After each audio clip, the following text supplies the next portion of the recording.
what I've done now is popped over to see the sharks, and I've taken a sample of water so I can take it back to Majestic Aquariums and check on the water quality. So anytime you're doing anything new or setting up a new aquarium, something I highly recommend is grab a sample of water and make a little video of the situation. Come down and see us at Majestic Aquariums so we can check over it and give you any advice that you need to make sure that everything's going to work out well for you.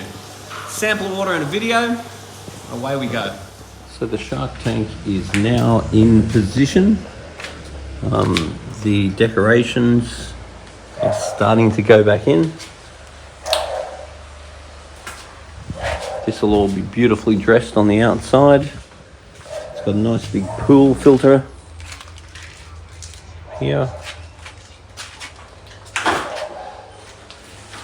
This will all be enclosed in like a room.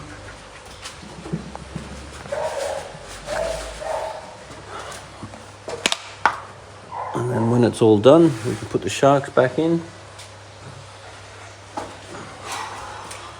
So the coral bone on the bottom will become a big part of the biological filtration too, and a big part of the buffering capacity. And now tell me, have you ever seen a protein skimmer dirtier than this? How efficient a skimmer is governed by how regularly it is cleaned. Now the sharks are loving life here in the pool. They've got plenty of room to swim around and they're very happy. So what I'm going to do next is take a water sample down to the shop after I clean the protein skimmer and give the pump a bit of a clean and find out when she's due for a water change.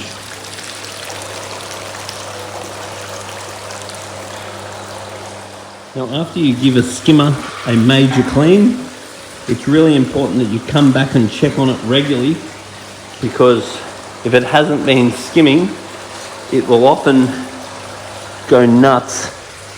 So you want to keep checking on it. Keep it nice and clean. Especially with big animals like that groper in here.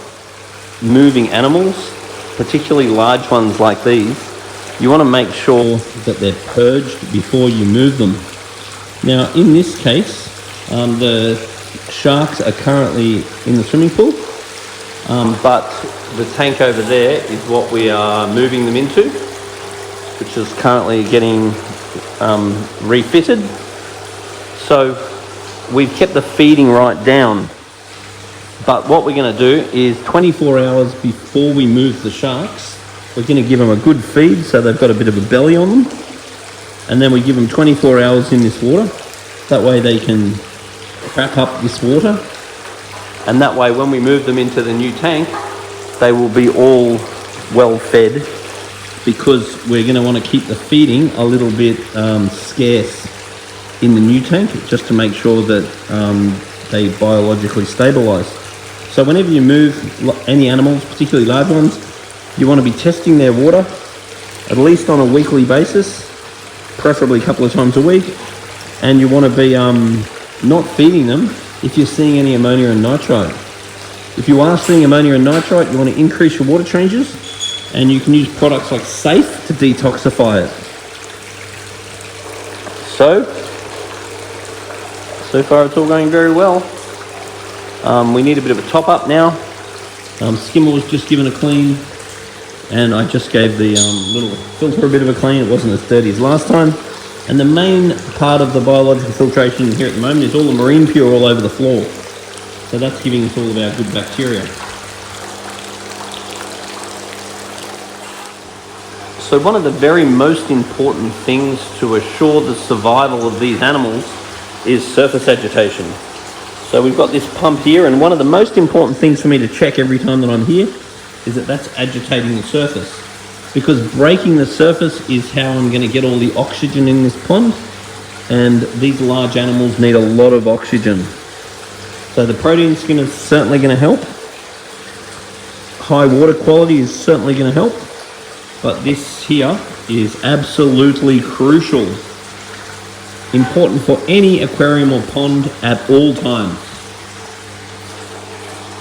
Now I must say that water clarity is actually very good.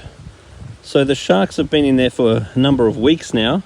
They haven't had any water changes yet.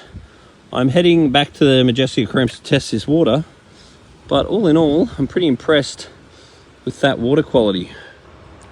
It's actually pretty good.